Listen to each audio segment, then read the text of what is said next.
We're all familiar with the three whats: what it is, what it can do for me, and what does it cost. Tyler Rickenaut, Country Financial, can help you find the answers with insurance coverage to help protect what's most important to you, all at a price you can afford. So while you're juggling work and kids while trying to keep an eye on your financial future, Tyler Rickenaut, Country Financial will make sure they are the first ones there when you need them most. Many young parents leave pages of instructions for the sitter when they have their first date night after the baby is born. But only 36% of parents with minor children in the U.S. have any sort of plan to protect their children if they don't come back. Don't be part of that 64% without planning. At the Wilson Law Group, located in Madison, estate planning is all we do.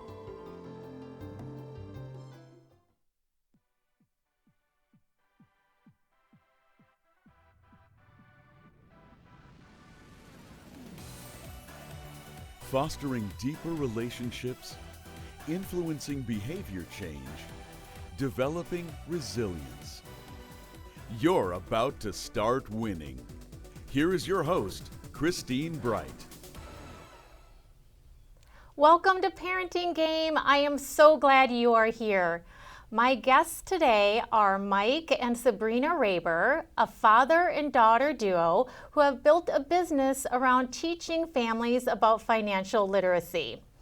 Mike and Sabrina, thank you so much for being here. I appreciate it. So financial literacy is always a challenging conversation for parents. Mainly, we were talking about it a little bit beforehand because it's not fun. And how we can make it fun. But before we delve into that, Sabrina, you were at a very young age passionate about financial literacy and seeing it, the lack of it in your friends. Yes, very much so. Just share with us your journey. I mean, you came to fame during this time, so let's hear that story. Yeah, I mean, it's a very interesting and long-winded traveling story. But when I was 8, I would hear my friends in the playground talk about how they were going to just blow their money, spend their dollar, whatever their allowance was for that month, on a piece of candy or a toy or something like that. And I had heard my dad, who was a financial advisor, complaining about how people that he was speaking with, his clients, also needed those financial literacy skills. And so I was thinking, the kids clearly need some guidance, the parents need some guidance. I think this would be a good way to bring all that together. And so I went to my dad and we came up with this idea of teaching financial literacy to kids at a young age, with the hopes that they will be able to take those skills and grow with them and then become financially literate adults. And so like I said, it was a very long-winded term, but it ended up with me speaking at conventions of more than 1,000 people. I was on 2 interviews in the Seattle area and then in the Portland area as well. And it was definitely an interesting experience and a very valuable experience, and one that not only taught me skills that I still use today, but also I allowed us to be able to impact students, not just students, but children all over the world. United States. Hopefully the world as well. Yeah, well, with Amazon and the internet, who knows where it's all been that you're not even aware of. But thinking of candy, speaking of candy, you have these, typical thing that kids want to spend their money on. We have this new little segment that we do. It's the chocolate challenge. So we're going to let Mike, you get to pick which one we're going to try. We're all going to try, and then we're going to try to figure out, what's the flavor. I promise you, I didn't pick out anything weird or gross where you'll feel like you'll have to spit it out. I mean, these aren't cheap, so we want it to be somewhat enjoyable. So which one are we going to delve into?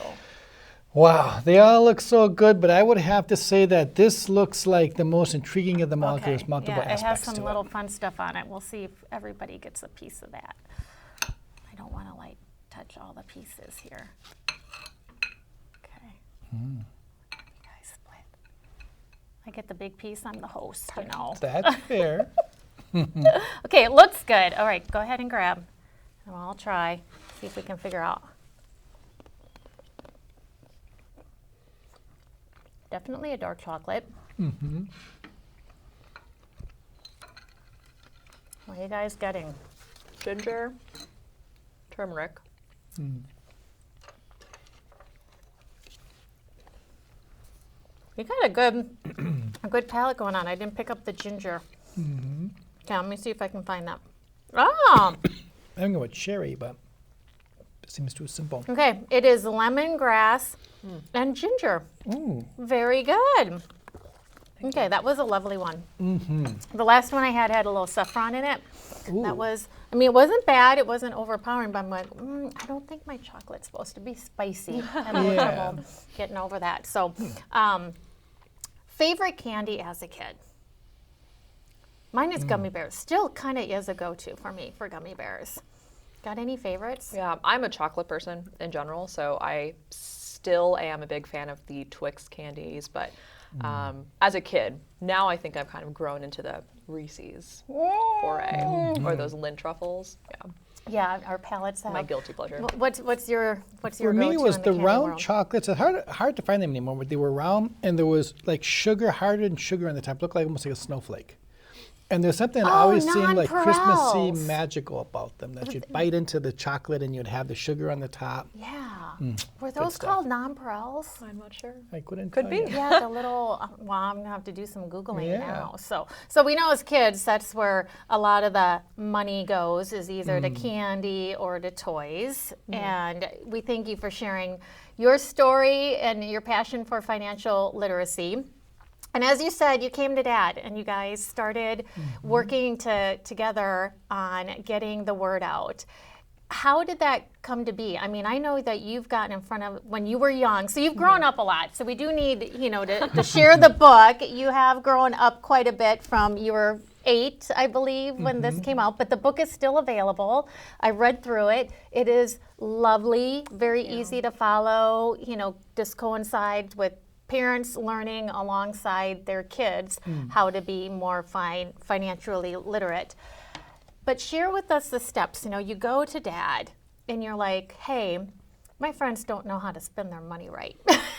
Where does it go from there? Yeah, well, so my dad had a system that he had been working with his own clients of making sure that you had specific sections of savings, spendings, or rather where you spent your money, and then sharing or giving your money.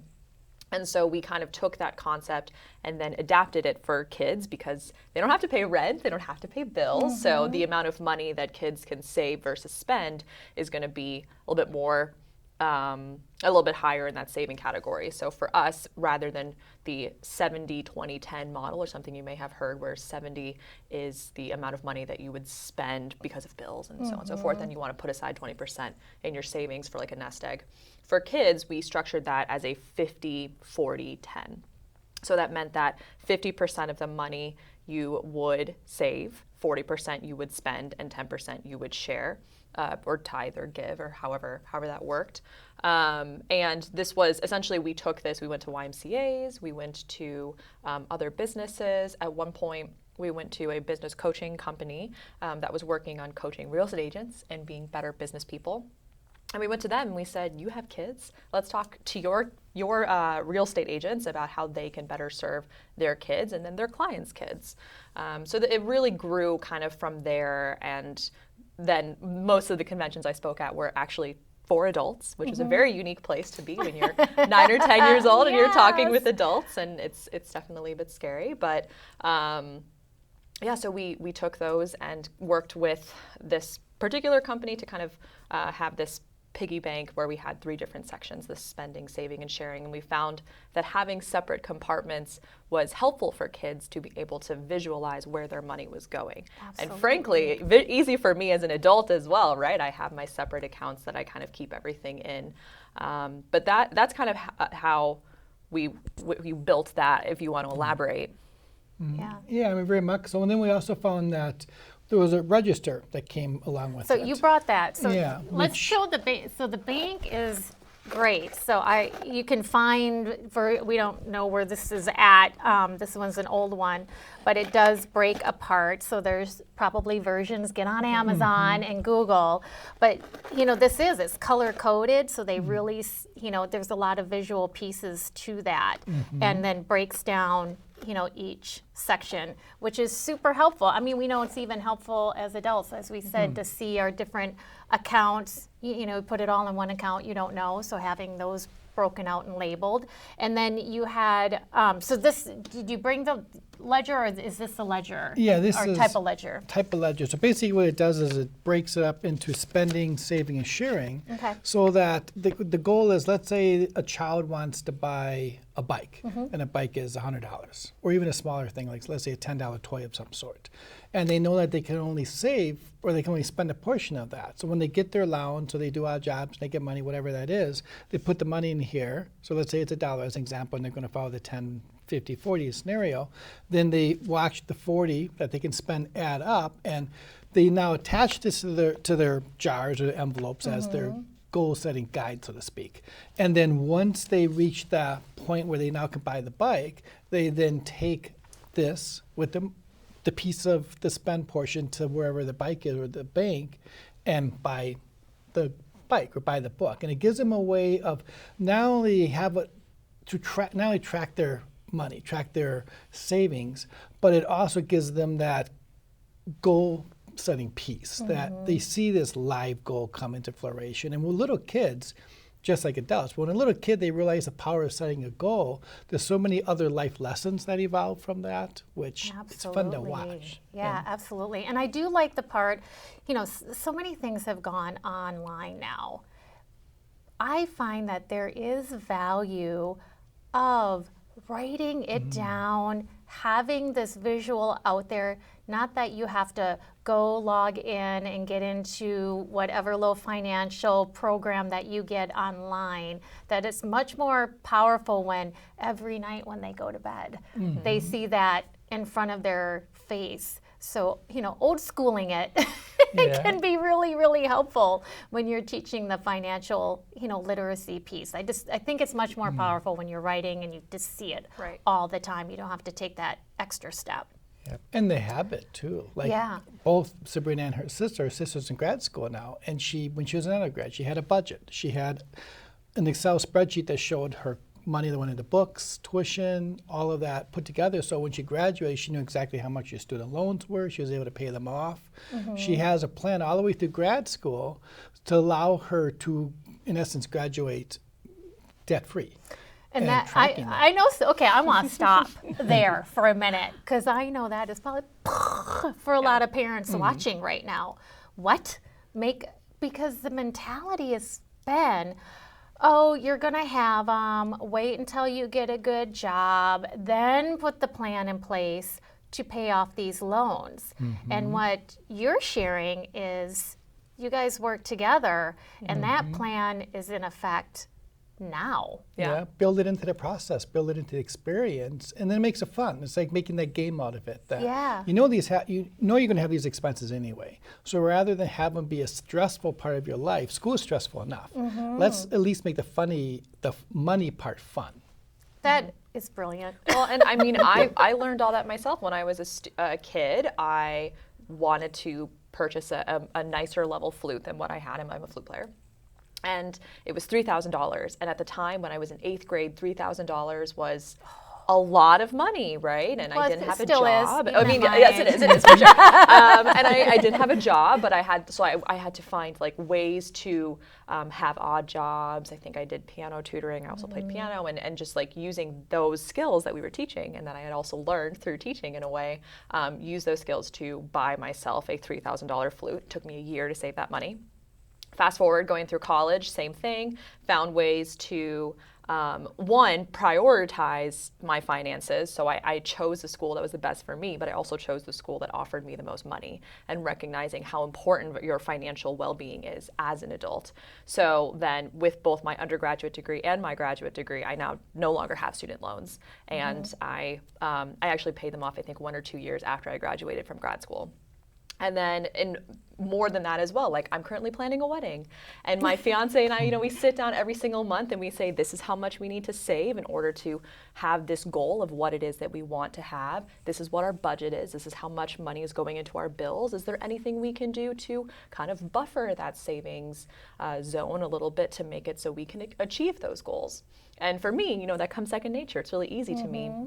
But even when I was in college, I found that these lessons are not always intrinsic, and things that people actually have to be encouraged and guided and taught. And so I think that kind of goes back to the importance of the book and having all of that information there in a very easily digestible way, and allowing parents to be able to share this information with their kids. Yeah, and along the way, maybe even getting themselves financially healthy. Yeah. I would say that's the biggest hiccup that I've seen in teaching financial literacy is if it's a new concept for the parents as well. So that's why usually it's not happening, is because the parents aren't really practicing financial literacy. So it's a whole family type makeover. Even if you are, what's great about this book, it is really fun. And I think the other part that's valuable with it is parents can say, I'm not teaching it to you, this little 8-year-old girl is. The other piece of this, like, oh, mom and dad, here we go again. And to have this evidence of, nope, there's young people doing this too. But I do want to back up for just a little bit, because again, I feel parents are watching this, and you have turned a lot of stuff on its ear. Because we really are in that mentality when it comes to school and when it comes to education, just get your degree, just get through school, and then you'll have this great job, and then you can pay off your student loans. I wasn't planning on digging into this piece, but it is really valuable. So can you walk me through, you said you picked a school, and a couple things that you kept in mind is what school's going to give me, the most money, and affordability. And a lot of times, I don't know if parents look at both of those together. I think they concentrate on what's going to give me the most money and aren't really going, well, great, they're going to give me more money, but it costs more. Right. So I really want to dig into that. For so sure. Just share your experience of going through. Yeah, and I think there are different schools of thought, of course, right? Because I went to a state school, which different than a private school. It generally just costs less money. But I think by recognizing when you're going into the college application process, having an idea of where you are at financially and how much you as a parent are able to provide or contribute if needed. But also, if you are as a student, if you are an 18-year-old kid or 17-year-old kid and you're thinking about applying for college and you're thinking about these private schools and you are not recognizing the weight of what $100,000, $150,000, $200,000 in student loan debt can do to you, then starting spending, saving, sharing, starting those financial habits now, if you are early in high school, or if you're a parent and you're guiding your high school student to be thinking about these things. If a student wants to go to a highly prestigious private school, that just means you're going to have to start building your financial stability early and have those savings ahead of time. And there's no reason why a kid can't do that, right? When I knew that I wanted to go off into school, and I ended up studying music and arts administration, when I went off to school, or rather when I was thinking about going off to school, I had, I think, 2 or 3 little jobs. I taught piano lessons, I was a tutor, I remember there was one time where a friend and I, we went to a neighborhood in the suburbs of Milwaukee and just knocked at people's doors and asked if we could mow their lawn. Would we probably still do that now? I don't know. But, I knew that those were goals that I had, was not wanting to have student loan debt. And so because of that, I went out of my way to have savings going into it. And then I worked all throughout college and I worked all throughout grad school, and I did what I had to do to ensure that I didn't have that student loan debt. So I think if you would like to go towards that private school avenue, or go towards that more expensive school avenue, I guess I should say, just thinking about what the other side of that means, right? Or look into schools that may provide you more financial support, more scholarship money, whatever that may be. And then you may not have to worry about that financial, the other side to balance that out. So, Mike, as the parent, was it hard to sometimes hold yourself back and let her complete those goals? You know, you shared about saving up the $3,000 for the flute. When she was getting close, did you have those moments of like, I'm just going to kick in, you know, or maybe I'll kick in a little bit here? Did you have those temptations?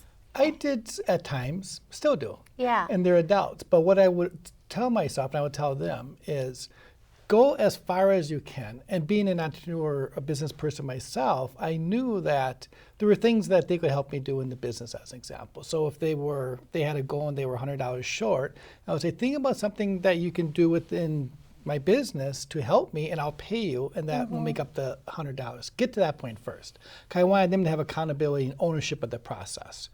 And then if they needed me to kick in, instead of just saying, okay, you got $2,900, need another $1,000, here you go, here's a check for it.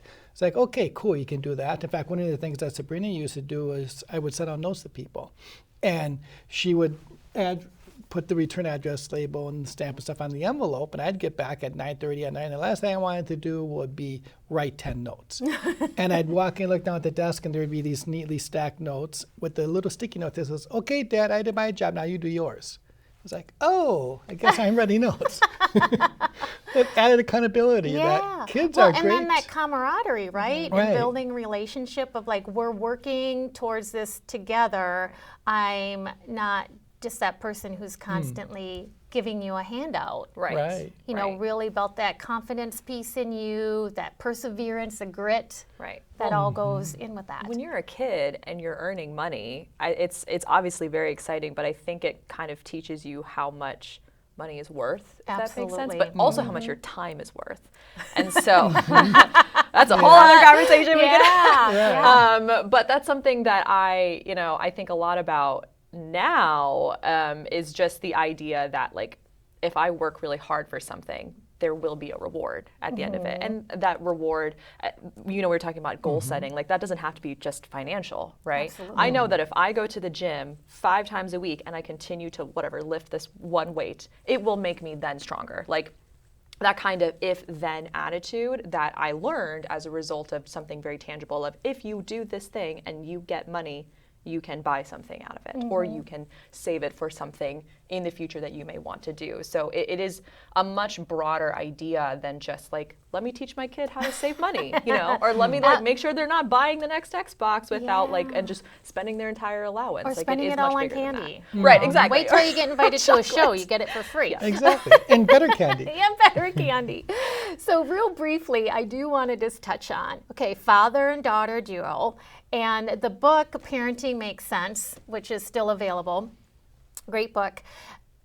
That came out when you were older in high school. So what I'm just going to go with you, Sabrina. What was it like working with Dad on a project, putting it together?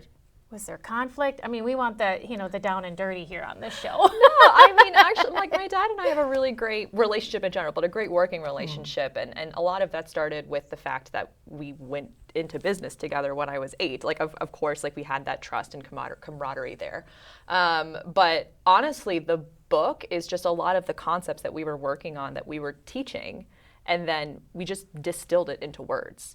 So I do have to give him the props. Like, he did most of the writing of the actual taking of what it is that we did and then writing it down. And then like together we worked through and edited it and made sure that it was clear and made sure that it was, like I said, easily digestible.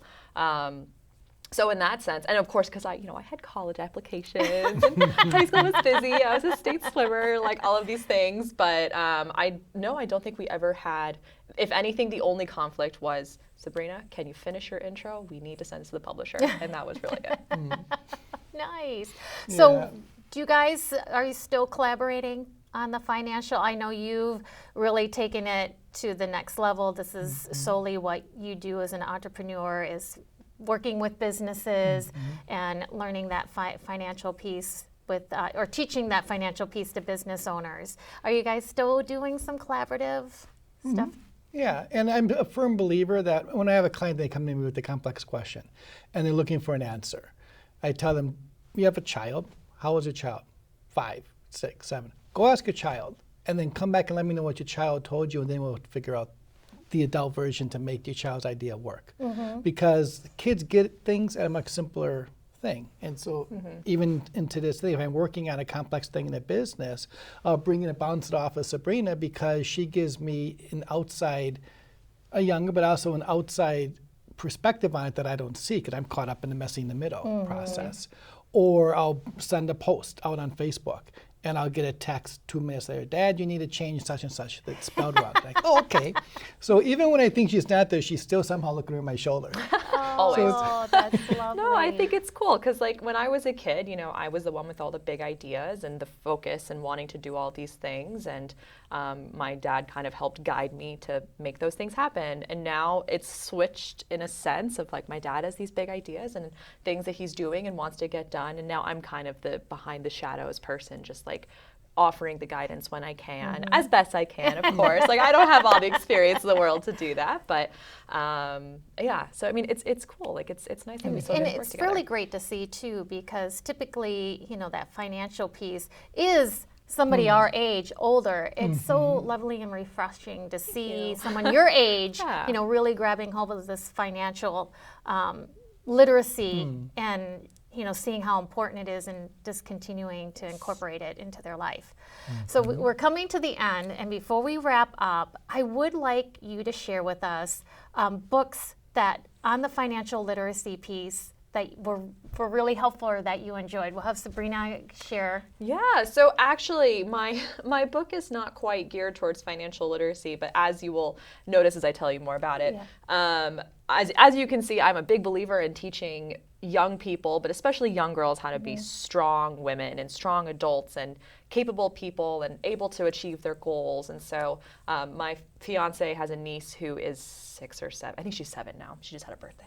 And we got her a book called, I had to write down because I want to make sure I said it correctly, Fantastically Great Women Who Changed the World. And it's 13 inspirational women and stories about what these women did. So that's my book. And then real quickly, you have a very fun titled book that you were Yes. sharing with me earlier. For me, I like much simpler things. It's called Who Moved My Cheese, which is about 2 mice that live in a maze and someone moves the cheese. And one is in search of finding the cheese, and the other is freaking out waiting for the cheese to come back. And it's this reaction between change happens, what then?